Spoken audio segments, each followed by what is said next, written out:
다양한 바이오 이슈를 과학 기자의 시각으로 집중 분석하는 바이오 위클리 코너입니다. 이성규 기자와 함께하겠습니다. 어서 오십시오. 안녕하세요. 네, 이번 주 위클리 소식 전해주시죠. 코로나19 국내 치료제 관련 소식부터 전해드리겠습니다. 방역당국이 이번 달 안으로 항체 치료제를 다음 달 중에 혈장 치료제를 대량 생산할 계획이라고 밝혔습니다. 네.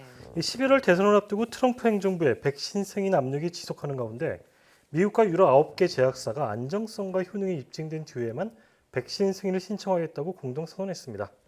가장 유망한 백신으로 평가받아온 영국 아스트라제네카의 백신이 부작용으로 임상시험이 일시 중단된 가운데 독일 바이오엔테크가 이르면 다음 달 중순쯤 백신 승인을 신청할 계획입니다. 네, 그러니까 코로나19 백신을 둘러싸고는 해외 기업들의 희비가 엇갈리고 있는 그런 모습인데요.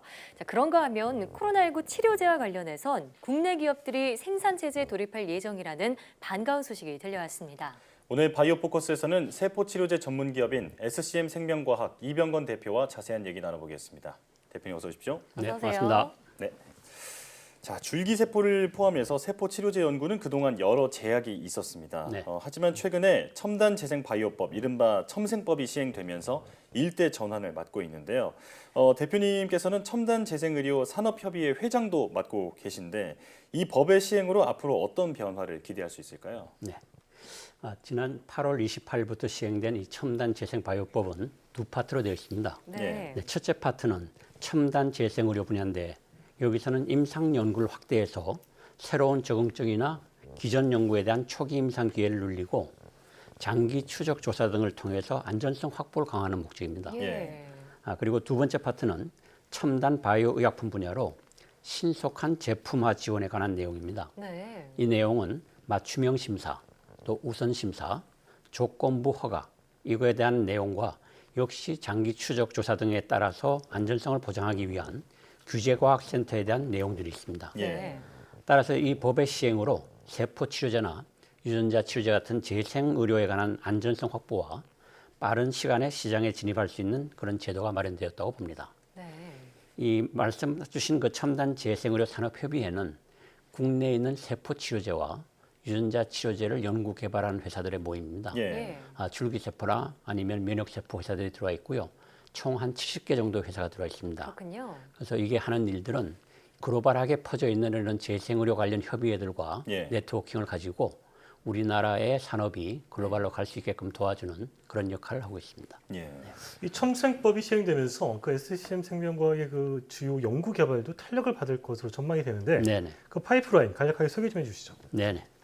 자, 먼저 SCM 생명과학은 첨생법 시행으로 인해서 뇌질환 등 새로운 적응증에 대한 임상 연구를 추진할 수 있습니다. 예. 또한 현재 임상으로 개발 중인 파이프라인 중에 한 2개 정도 과제가 수혜를 받을 것으로 봅니다. 예.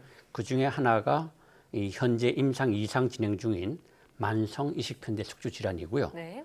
또 하나는 급성 췌장염입니다. 오. 이 두 가지 질환들은 우리가 이제 희귀의약품 지정을 받으면은 바뀐 첨생법에 의해서 이상 후에 조건부 판매를 받기 때문에 우리가 그런데 혜택을 받으려고 보고 있습니다. 그렇군요. 예.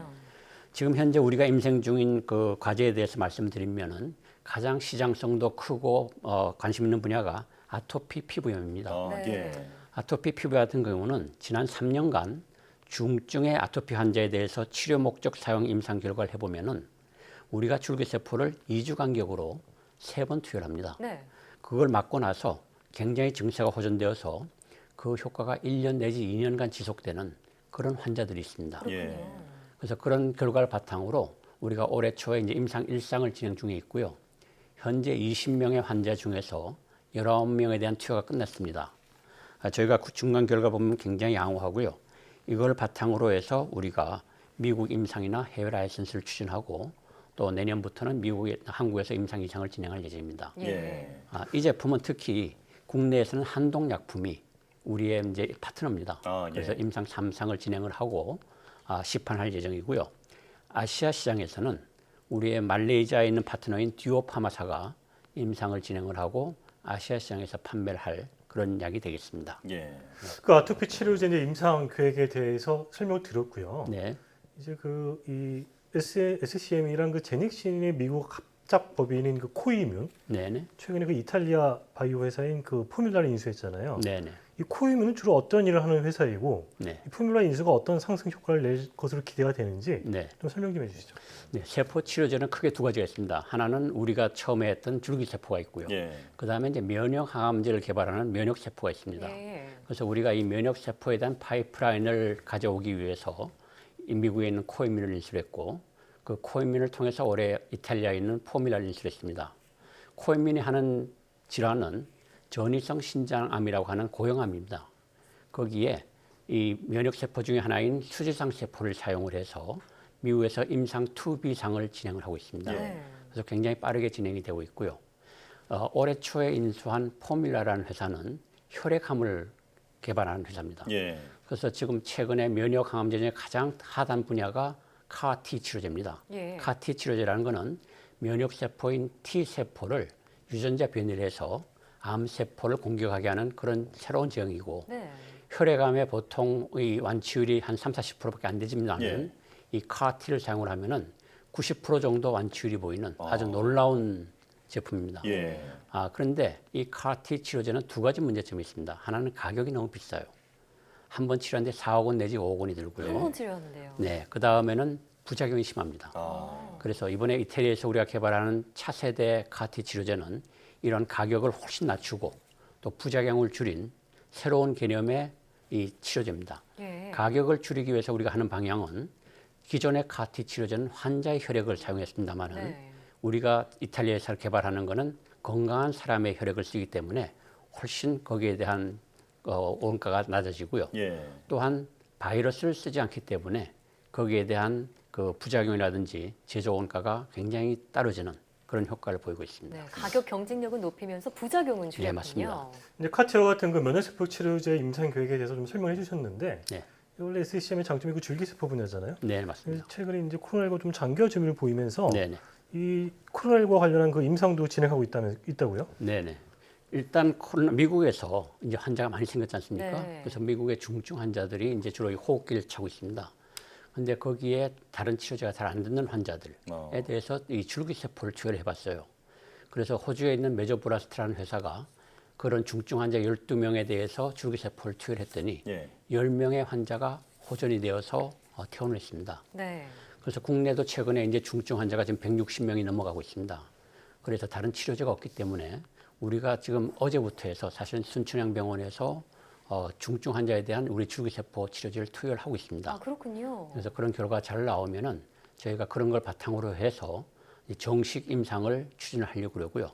다만 이것이 코로나19 외에도 폐혈증이나 폐렴과 같은 다른 일반적인 호흡기 질환에 대한 그런 것도 볼 수 있기 때문에 좀 광범위한 임상 신청서를 우리가 제출할 예정입니다. 네, 당장 시급한 과제인 중증 코로나19 환자의 증세가 좀 호전되는 데 도움이 되기를 바라겠고요. 네, 그렇습니다. 자, 앞서 이 면역세포 치료제와 줄기세포 치료제로 세포 치료제가 나뉜다고 설명해 주셨는데 SCM 생명과학의 관점이 바로 이 두 가지가 다 있다는 점이라고 생각이 듭니다. 맞습니다. 이 전 세계 연구 동향과 전망에 대해서도 한 말씀 부탁드릴게요. 네, 면역세포 치료제는 뭐 아까 말한 대로 면역 항암제를 개발하는 거로서 전 세계에 가장 관심 있는 분야가 이 면역세포 치료제입니다. 네. 그 중에서도 방금 말씀드렸던 CAR-T, 이 백혈병을 치료하는 CAR-T 치료제는 워낙에 효과가 좋아서 네.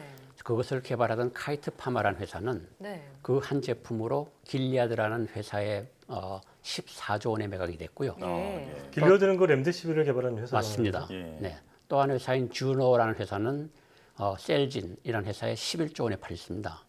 그러니까 그런 식으로 아직 이 한 제품으로 14조 원, 11조 원에 팔리는 그런 게 있기 때문에 우리가 개발하는 차세대 CAR-T 치료제가 가지고 있는 코임뮨이 저희는 지금 2023년경 나스닥에 상장시킬 목적인데요. 네. 그럴 경우에 굉장한 그 가치가 있는 회사가 될 것으로 봅니다. 네. SCM 생명과학이 몇 달 전에 코스닥에 상장해서 제2의 도약을 꾀하고 있는데요. 임상에서 좋은 소식이 들려와서 글로벌 세포치료제 전문 기업으로 도약하는 날을 꿈꿔보겠습니다. 네. 자, 지금까지 SCM 생명과학 이병건 대표이사 그리고 이성규 기자와 함께했습니다. 오늘 말씀 고맙습니다. 네, 감사합니다.